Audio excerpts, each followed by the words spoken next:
As the sun began to set on June 7, 2011, the living room of the 25-year floor apartment in the University Club Tower in Tulsa, Oklahoma, was filled with long shadows.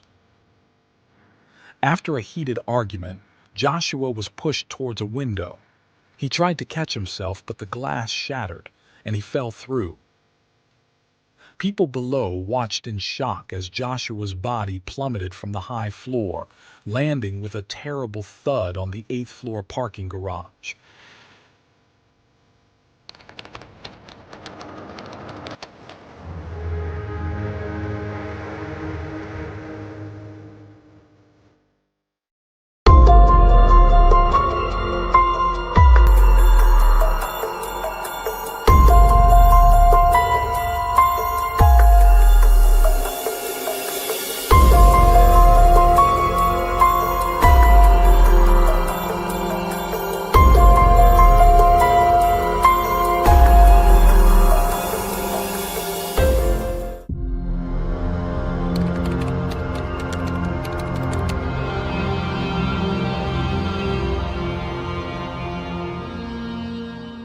Joshua Hilberling was born on May 30th, 1988, in Tulsa, Oklahoma.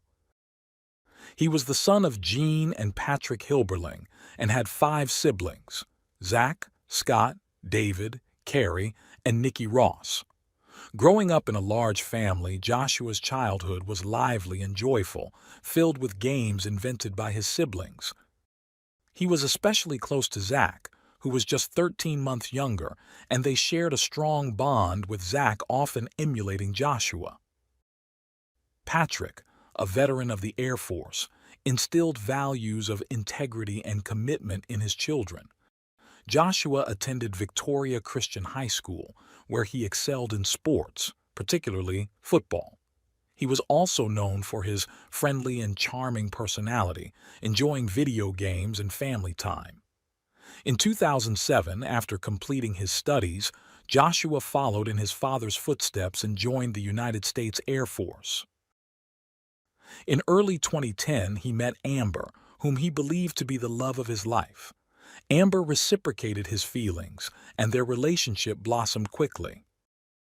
Amber was born on October 1, 1991, in Joplin, Missouri. Her family moved to Tulsa 3 months after her birth, where they later welcomed 2 more children, Adam and Ariel. Amber, with her beautiful long blonde hair, attended Skelly Elementary School. She was not only beautiful but also intelligent and dedicated, consistently ranking among the top students. During her school years, she participated in various outdoor activities, excelling in soccer, volleyball, track, and dance. She was also a member of an American nonprofit organization that promotes and supports agricultural education. After her parents' divorce, Amber's mother remarried a well-known local surgeon. He embraced Amber as his own daughter. Amber was a devout churchgoer and a voracious reader and movie enthusiast, often quoting films to the fascination of those around her. She also had a keen interest in history and wrote many eloquent poems. Amber had a passion for fashion, makeup, and shoes. When Joshua and Amber met, she was 18 and living with her mother and stepfather. Their relationship progressed quickly, and when Joshua, then 22, learned he would be stationed in Alaska in 6 months, they decided to marry so she could accompany him. They wed in the summer of 2010 in a beautiful ceremony, with one of Joshua's brothers serving as the best man. Shortly after, the newlyweds moved to Fairbanks, Alaska. Despite their excitement, they soon faced unforeseen challenges. Their youth, inexperience, and the isolation of their new home led to frequent arguments, as Amber herself later recounted. Her husband also developed the habit of breaking her cell phone so that she couldn't communicate when he wasn't home. Although there are versions that suggest she had a fiery temperament, as often happens in relationships, especially in extreme cases, the truth likely lies somewhere in the middle. Despite their tumultuous relationship, They remained in love and soon discovered they were expecting their first child. However, on January 2, 2011, base officials received a report from Amber alleging that her husband had assaulted her. She told the officers that they began arguing after she wanted to order takeout, which he refused, leading to insults. While Amber was preparing dinner, Joshua approached her, throwing a drink and a plate from her hand. He then grabbed her right breast, causing bruising and broken blood vessels.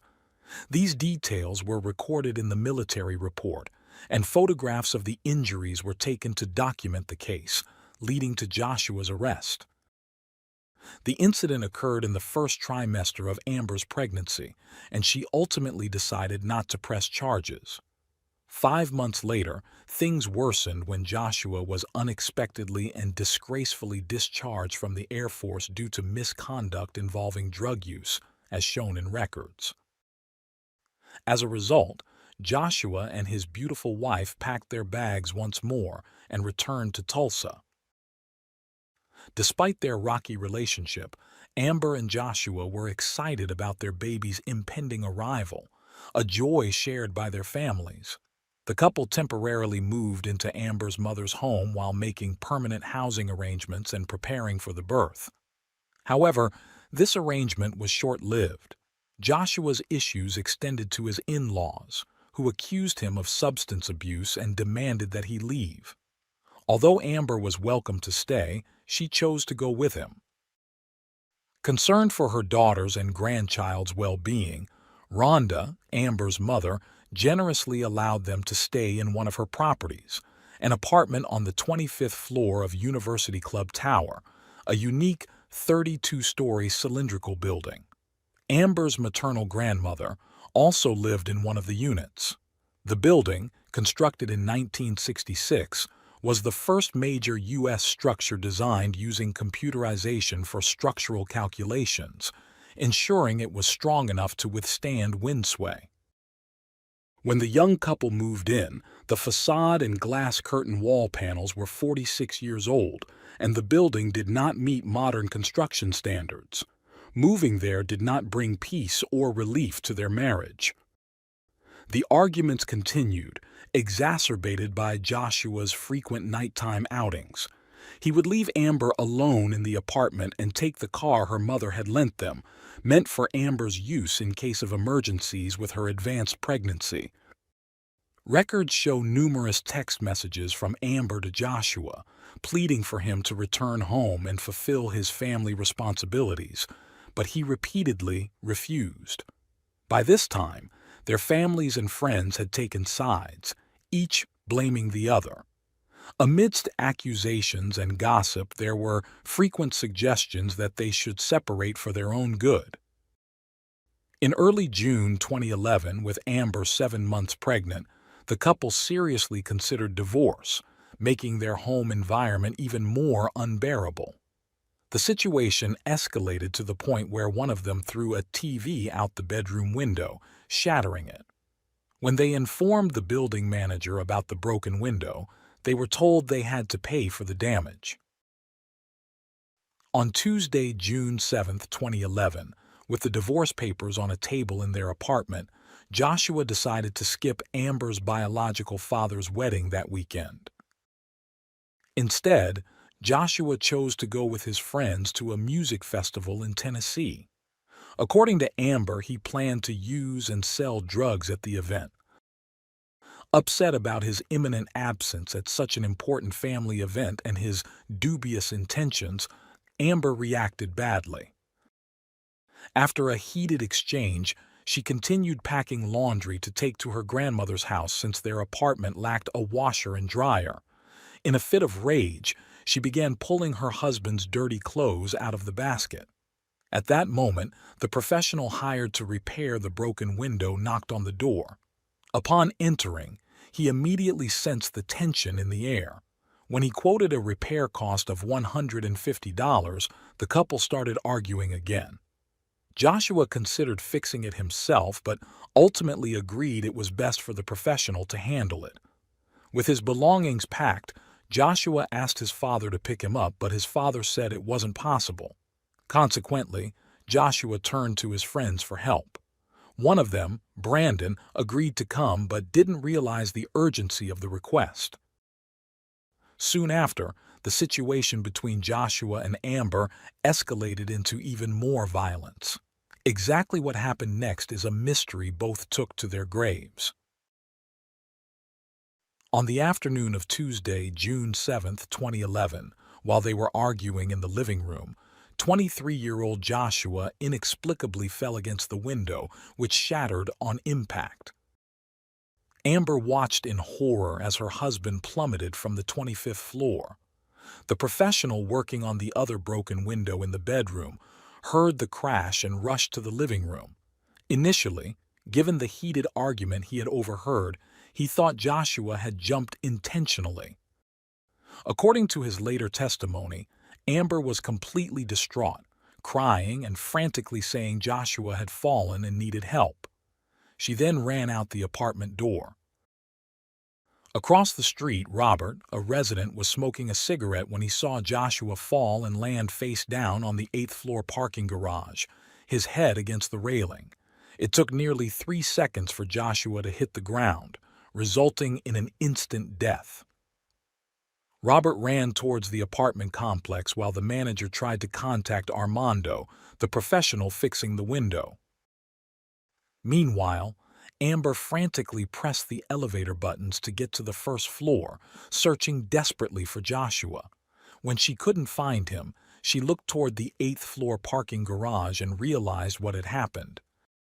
She ran to the elevator again, this time accompanied by the building manager, who urged her to remain calm to avoid causing a bigger scene. Upon reaching Joshua's lifeless body, Amber understood the gravity of the situation. Paramedics, firefighters, and authorities arrived, alerted by several neighbors. Amid tears and screams, Amber repeatedly begged them to save him, but it was clear there was nothing they could do. Amber kept saying she hadn't meant for this to happen, although one of the firefighters heard her mention it was never her intention for things to escalate so severely. The police escorted Amber to the Tulsa police station as a formality, to ask standard questions and try to piece together the events of that day. Amber requested to wait for her grandmother before going. At that point, the authorities were uncertain about what exactly had happened in the couple's apartment. Unbeknownst to Amber, her life was about to change dramatically, not only because she was now a widow, but in many other aspects. Once at the station, the police placed Amber and her grandmother in a room where they were alone. They were asked to remain calm as someone would be with them shortly. What they didn't realize was that the room was equipped with recording devices. Every word they spoke during that time was captured. Additionally, an on-duty officer observed all their actions in real time. Amid her utter shock, Amber tearfully told her grandmother that while they were arguing in the living room, she went to the bedroom and upon returning she pushed Joshua towards the wall in response to his insults. He stumbled, tried to catch himself, but ultimately fell through the window. At one point, she told her grandmother that Joshua's parents were right when they repeatedly claimed that if they stayed together, she would eventually cause his death. Amber couldn't stop lamenting the fatal outcome she had caused. Her grandmother was aware that Amber's in-laws would relentlessly pursue her, so she urged her to stay strong, especially for her unborn child. Despite following her grandmother's advice to remain silent without legal representation, the police still arrested Amber as a suspect. The next day, after securing a lawyer, her mother paid the bail, and Amber was released. As the investigation continued, Joshua's memorial service was held on the morning of Saturday, June 11, 2011. Instead of flowers, the family requested memorial contributions in Joshua's name.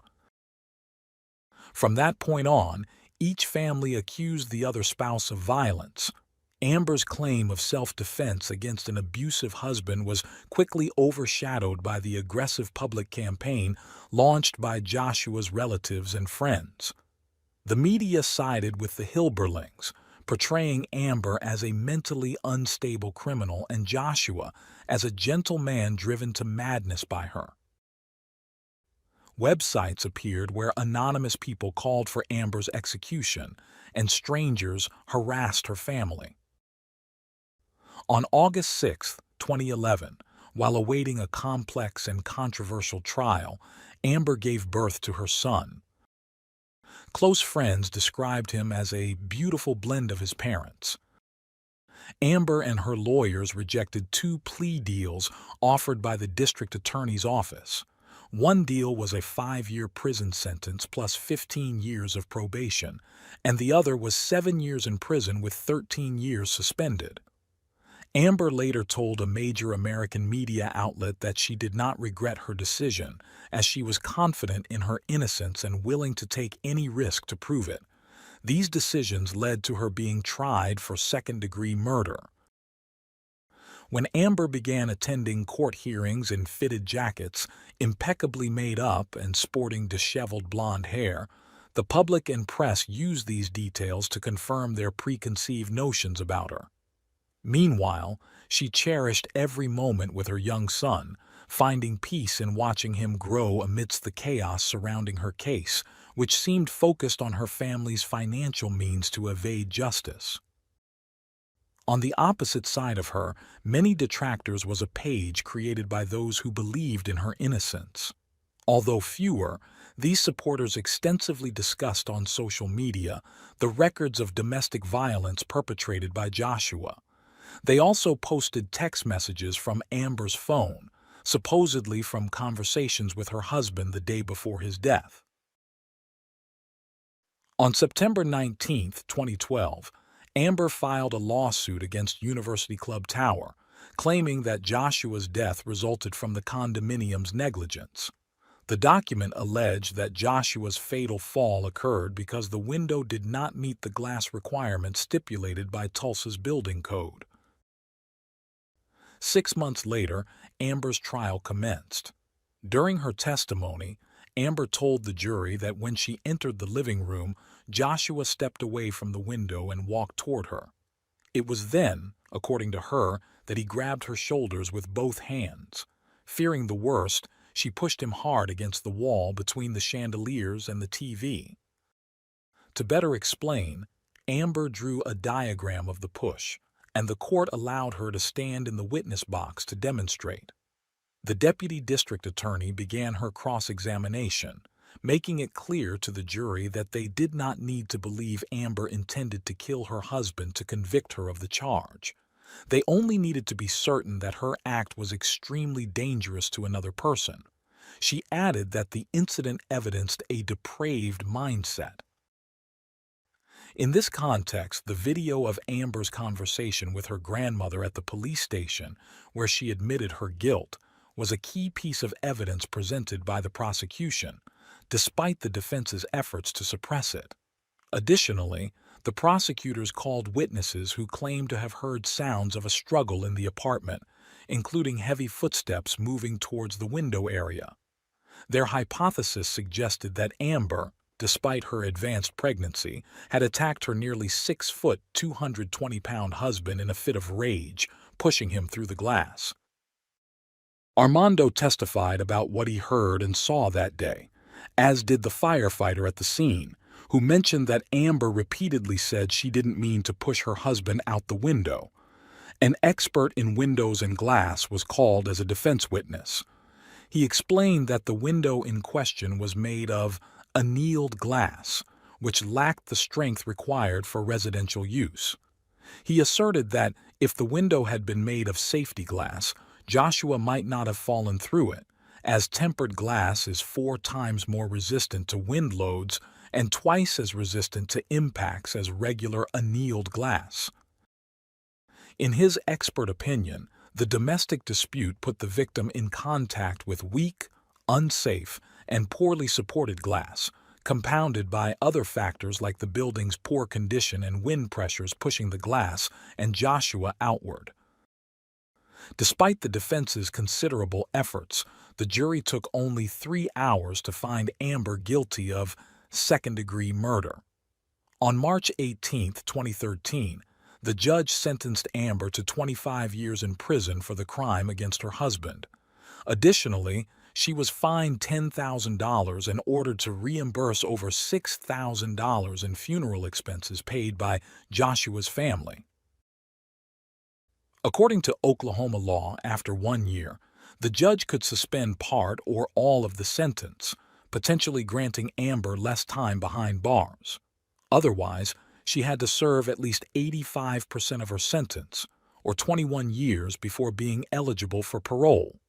Amber's son, then 6 years old, was legally placed under the care of his grandmother Rhonda and her husband. They regularly visited Amber in prison. A couple of months after the sentencing, a well-known American presenter traveled to the correctional center to interview Amber. The program aired in 2016.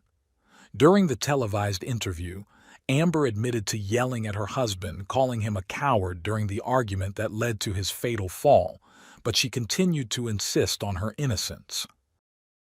The special, which included interviews with family members, police personnel, and various experts, reignited public interest in the case and the controversial verdict. The passage of time did little to lessen the controversy surrounding the story. The flame was further fanned when the state Supreme Court questioned the tactics used to prosecute Amber. Rhonda blamed the Hilberling's high profile in Tulsa for creating and fostering certain prejudices against her daughter. Later, rumors of Amber's alleged misconduct while in custody brought her back into sensationalist headlines. The lawsuit against University Club Tower was dismissed in March 2015. Amber died in prison on October 24, 2016, at the age of 26. The coroner's report noted scars on her wrists and forearms and methamphetamine in her blood. According to the coroner, Amber had taken her own life. Later, her parents appeared on television, claiming they believed their daughter had been killed by someone else. The Oklahoma Department of Corrections was sued for failing to take reasonable measures to prevent or address the conditions that led Amber to such a drastic decision while in custody. The lawsuit, filed by her heirs in Oklahoma County District Court, sought $75,000 in compensation. A spokesperson for the prison system stated that the agency does not comment on pending litigation. The outcome of that lawsuit, if any, has not been disclosed. Rhonda, Amber's mother, later remarked that despite the tragic end that no one in the family desired, her daughter had finally found peace. She also announced that she would ensure her grandson had a fulfilling life. This case highlights the severe issue of domestic violence in the United States. The Hilberlings had reported each other to the authorities multiple times, showing injuries that confirmed their claims. However, they failed to end their toxic relationship, leading to a doubly tragic conclusion.